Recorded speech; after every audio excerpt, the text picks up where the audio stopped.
더불어민주당이 지난 20대 국회에서 이루지 못한 5.18 역사 왜곡 금지 법안 처리를 당론으로 추진하고 있습니다. 하지만 표현의 자유를 침해할 수 있다는 주장과 야권의 반대 기류가 여전히 걸림돌로 남아 있습니다. 우정훈 기자가 취재했습니다. 5.18 왜곡처벌법의 핵심은 무엇을 왜곡으로 볼지와 이들을 어떻게 처벌할지입니다. 민주당이 추진 중인 5.18 특별법 개정안에는 공적 영역인 인터넷과 출판물에서 5.18을 왜곡하면 7년 이하 징역이나 7천만 원 이하 벌금에 처하도록 하는 내용이 들어 있습니다.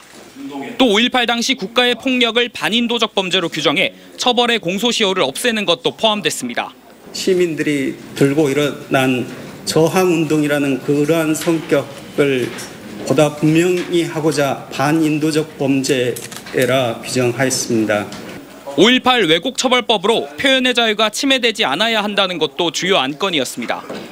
공청회에서 토론자로 나선 이들은 출판물 등 공적 영역에서 진실의 영역인 5.18을 왜곡하는 것은 표현의 자유로 볼 수 없다면서 다만 이를 고려해 명백한 사실을 제외하고 예술활동이나 학설을 제기하는 것에서는 처벌하지 않도록 하는 내용을 개정안에 담아야 한다고 주장했습니다.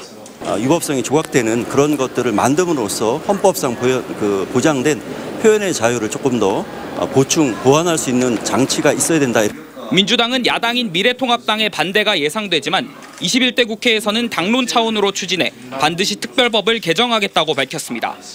의원총회에서 의원님들의 전체 의견이 다 모아지면 그때는 당론으로 빠르게 신속하게 추진할 계획입니다. 한편 야당 측 5.18 진상조사위원인 이동욱 위원은 왜곡에 대한 해석이 편파적일 수 있다며 이후 충돌을 예고하기도 했습니다. 어느 한쪽이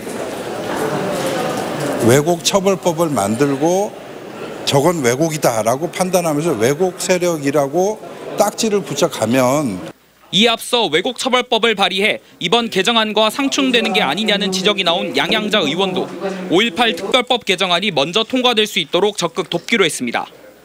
21대 국회에서 민주당이 역사 왜곡 처벌법을 당론으로 추진하기로 결정하면서 5.18 역사 왜곡에 상처 입은 광주 시민들의 관심이 이곳 국회로 쏠리고 있습니다. MBC 뉴스 우종훈입니다.